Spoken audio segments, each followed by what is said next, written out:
Dipeluk, dipeluk, dipeluk. Gimana dipeluk? Ini peluk. Waduh, waduh. Gitu. Kiss.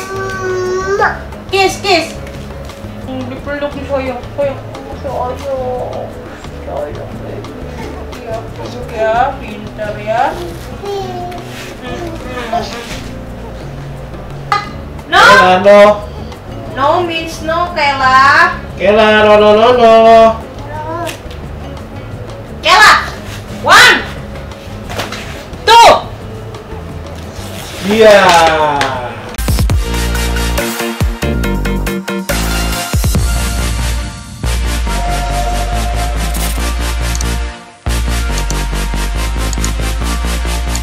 Gue sekalian mau update perkembangan si Mikaela di usianya dia yang kalau misalnya gue flashback terlalu jauh kayaknya lama ya. Jadi gue flashback dari usia dia 1 tahun hingga sekarang 1 tahun 3 bulan. Jadi 3 bulan terakhir ya. Jadi lebih fair. Jadi gue masih fresh gitu di ingatan gue. Ini kenapa? Udah bobo. Dia kalau mulai ngantuk, mulai cranky guys. Gitu. Jadi si Kayla itu 1 tahun hingga 1 tahun 3 bulan ini perkembangannya benar-benar pesat. Setiap hari ada aja hal-hal yang baru gitu ya. Jadi kalau kalian tanya Kayla mulai jalan dari usia berapa? Si Kayla tuh baru mulai jalan di usianya dia yang ke 14 bulan. Jadi di usia dia 14 bulan dia mulai 1 langkah, 2 langkah, 3 langkah jatuh. Terus masih banyakkan ngerangkak. Tapi setiap malam atau setiap sore atau seingatnya gue sama Ruut gitu kan ya, gue berdiri di sini, Ruut berdiri di situ gitu kan ya. Terus kita panggil Kayla, ayo deh kesini deh, bolak-balik walaupun beribu-ribu kali jatuh, kita diriin lagi, kita stimulasi lagi, kita main lagi. Tapi kita nggak forsir dia harus bisa jalan gitu kan ya. Kalau udah 2 kali coba jatuh, main lagi, ntar coba lagi. Nah, pokoknya sesering mungkin kita latih kayak gitu. Akhirnya dalam periode kayak nggak nyampe seminggu deh, tiba-tiba si Kayla tuh kayak 4 langkah gitu. Hari ini 4 langkah, besok 5 langkah, besok 6 langkah, tiba-tiba ada 12 langkah. Dan sekarang gue udah nggak bisa ngitung Kayla udah bisa berapa puluh langkah gitu.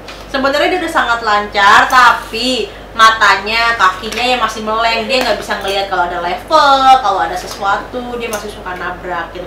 Tapi so far dia udah lancar jalannya, terus ngomongnya juga pinter banget. Nah kalau si Kayla itu usia 14 bulan baru bisa selangkah 2 langkah jalan gitu, baru bisa jalan ya. Dia dari usianya dia 8 bulan itu dia udah mulai ngomong.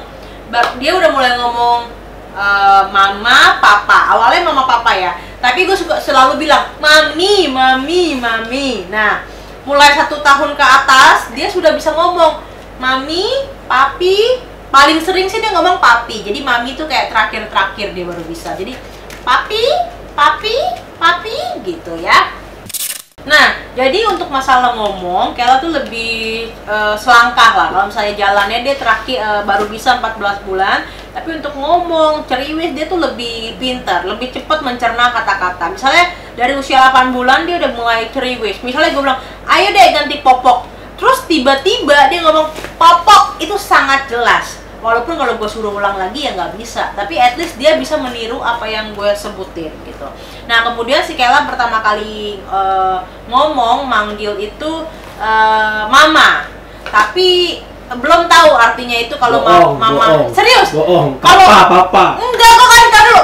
Dia pertama kali ngoceh itu mama, tapi dia tuh belum tahu kalau mama itu artinya ibu gitu ya. Jadi cuman ngoceh gitu doang. Tapi ketika dia sudah tahu kalau papa atau mama adalah gue dan Ruut, pertama kali dia ngomong itu papa, bener, papa. Terus gue sampai sebel kenapa dia kayak papa gitu kan ya. Jadi manggil gue juga papa, manggil Ruutnya papa gitu kan ya. Dan kadang dia ngomong kalau mood dia ngomong mama, tapi gue selalu bilang mami. Terus akhirnya dia bisa ami, mami. Nah kalau sekarang dia udah sangat lancar ngomong papi, mami, ayo. Terus susu tuh dia bilangnya tutu, cucu gitu kan ya. Terus dia bilang opung, kalau opung tuh dia bisa ngomongnya apu, dia ngomongnya apu. Kalau makan dia bilangnya tuh mam gitu kan ya. Terus kalau berdoa dia ngomongnya amin gitu kan ya. Amin, gimana berdoa deh, amin. Dek, berdoa gimana? Amin. Kayla, kalau berdoa gimana? Kalau berdoa amin amin. Amin. Gimana? Amin. Gimana? Begitu ya. Pokoknya kalau dia lagi di itu nggak bisa diganggu. Intinya kalau dia berdoa, kalau malam udah tidur gitu, dia kadang tanpa gue suruh dia bilang amin gitu, tangannya dilipet, dia bisa berdoa sendiri. Kemudian kalau suruh kiss, dia mau suruh kiss, suruh gitu, dia mau dicium. Hak mami, dia kadang mau meluk mami gitu kan, dia mut-mutan. Tapi sedikit banyak dia sudah mulai paham dan mengerti. Kadang bahkan sekarang akhir-akhir berapa hari terakhir ini sering banget main petak umpet sama aku sama Ruth. Jadi si Kayla yang nyariin aku, si Kayla nyariin aku atau nyariin Ruth gitu. Si Kayla yang diem dulu terus dia nyari aku sama Ruth. Dan itu menurut gue luar biasa perkembangannya, kayak anak bocah bisa main petak umpet, dia ngerti analoginya gitu kan ya. Kamu yang cari, mami yang ngumpet gitu, atau sebaliknya Kayla yang ngumpet, mami yang cari. Dia tuh udah mulai paham hal itu gitu. Nah habis itu kalau soal makan, dia sudah bisa makan sendiri. Jadi kalau di baby care kasih aja piringnya sama makanannya, dia kadang udah mulai tidak mau disuapin. Jadi kayak gue kasih makannya sendiri, tapi memang dia masih makan pakai tangan. Kalau pakai sendok kadang nggak kesendok-sendok makanannya, jadi cuman suka mainan sendoknya aja gitu. Tapi dia kalau dibilang susah makan ya nggak susah makan gitu. Kadang dia lebih suka lauknya daripada nasinya gitu. Jadi misalnya gue makan nasi sama salmon dan segala macem, yang habis ya ikannya gitu. Tapi kan ya namanya anak ya tempo-tempo lah ya, kadang suka apa. Tapi kalau menurut gue kalau masalah makan dia tidak susah makan, ya standar gitu. Dibilang lahap banget juga enggak, tapi cukup standar. Dikasih apa-apa dia lumayan gampang gitu ya. Nah, si Mikaela juga sekarang pintar banget nyanyi. Dia udah bisa ngikutin gue, dia bisa hafal lagu Helly gitu kan ya. Jadi kalau gue nyanyi Helly kemari, nah dia bisa nyautin gue gitu. Atau enggak cicak-cicak di dinding, walaupun memang cuma sepenggal gitu kan ya. Kayak misalnya pas bagian hap lalu ditangkap, nah dia bisa kayak bagian hapnya doang. Atau enggak kayak meletus balon hijau tuh, nah dia bisa ngikutin. Atau enggak kayak lagu kayak lagu, suka lagu apa lagi? Tut gimana dek?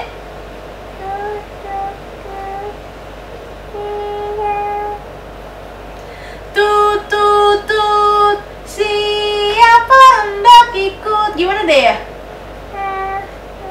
Naik kereta api. Nah kayak begitu pokoknya. Iya pokoknya kayak gitu. Si Kayla tuh udah sangat pintar banget deh menurut gue, dia bisa ngikutin gue nyanyi. Iya, guguk ya. Terus kalau misalnya pegang kunci, dia maunya ke pintu, mau ngunci pintu. Pokoknya pinter. Menurut gue sih luar biasa ya. Kayak kemarin di perut gue, terus kemarin bisa owe-owe. Sekarang dia bisa ngikutin segala macam tingkah gue, bisa nginjekin papanya. Padahal gue nggak pernah ajarin. Dia dari ngelihat gue. Jadi apapun yang si Kayla bisa sekarang itu kayak hasil analisa dia, hasil perenungannya dia. Gue nggak pernah 1000% ngajarin gitu. Kadang dia mengamati, melihat lingkungan sekitarnya, keadaan sehari-harinya dia gitu. Jadi menurut gue kalau ketika kalian punya anak berusia 1 tahun sepantaran Kayla nih, ya diajak ngomong terus, diajak main terus hati-hati dalam berkata-kata, hati-hati dalam bertindak, karena semua itu diikutin sama mereka. Nah, si Kayla ini sehari bisa 1000 botol susu. Dia memang masih pakai susu yang kayak 150 pas 80 sih, kayak kecil. Karena kalau nih 125 ada yang segini. Karena apa? Karena si Kayla tuh kalau pakai yang gede kasihan, harus donghak banget kayak gitu. Jadi gue pakein itu. Jadi emang gue sih cepet ya ganti-ganti bikin susu lagi. Tapi ya gimana sih Kayla, gue lihat nyaman banget pakai botol yang segede gitu. So kayaknya segitu dulu ya ngomong-ngomong gue, karena nih hujan dan si Kayla di depan gue ada lighting, ada kamera, dia ngerecokin gue. Karena biasanya gue kalau syuting itu tunggu Kayla tidur. Kali ini agak spesial karena sambil main sama Kayla gitu kan ya. So sampai ketemu di video berikutnya. Jangan lupa di like, di share video ini. Sampai ketemu di video berikutnya. Dadah!